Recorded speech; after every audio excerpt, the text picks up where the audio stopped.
బాబాయ్ గారు మీ పేరు? మాన్కోట సాంబయ్య. ఏంటి ఇప్పుడు మరి వయసు భయపడింది, ఇంటి దగ్గరేనా ఏదైనా 2 కాళ్ళు రాడ్లు ఉండయి. పింఛన అప్పుడు మా అమ్మకు వచ్చింది కార్డు మీద, నాకు ఇవ్వమన్నారు.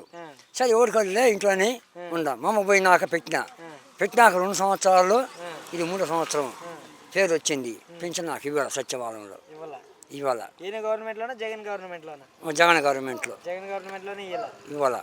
మరి ఒకళ్ళకి 6,000 15,000 పింఛన్ అన్నప్పుడు మరి 2 కాళ్ళు మరి ఏం పని ఇవ్వడానికి ఇవ్వాలి కానీ చెప్పులే.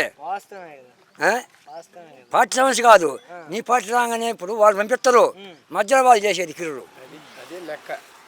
ఇప్పుడు పైన ఆయన పంపిస్తాడు ఇవ్వమని, మధ్యలో వాళ్ళు నీ పార్టీ పూర్వకంగా నా పార్టీ పూర్వకంగా ఇప్పుడు నీ జేబులో వేయట్లేదుగా, పైన ఆయన ఇస్తాడు చెప్పి ఇస్తారు. ఇప్పుడు నీకు 4,000 వచ్చింది, నీకు ఒక్క అక్కర వెళ్ళిద్ది, పక్కోడికి ఏమంటాడు నాకు వస్తే నాకు ఒక అక్కర వెళ్ళిద్దిగా అనుకోడా. చెప్పులే ఆ ఆలోచన గవర్నమెంట్ పట్టించుకోవద్దా? నాకు 72 సంవత్సరాలు. 72 సంవత్సరాలు, చంద్రబాబు నాయుడు గారి టైంలో రావాలి మీకు పెన్షన్ లెక్క ప్రకారం. 72 సంవత్సరాలు నాకెంత బాధ ఉండాలా? చెప్పులే సహజంగా సహజంగా అడుగుదాం. అంతే కదా.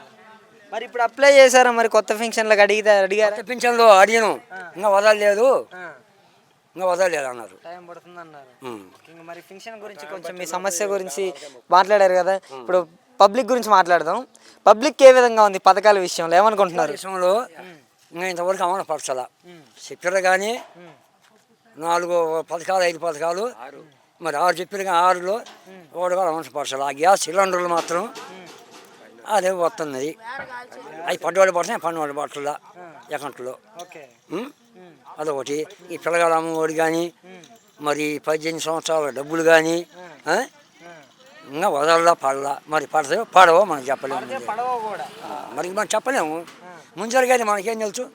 ఆయన రైతు భరోసా అన్నాడు, 20,000 అన్నారు, దాని సంగతి ఏమైంది? ఇంకా వేయలేదుగా, వేస్తాం మేనేళ్ళు వేస్తామంటారు.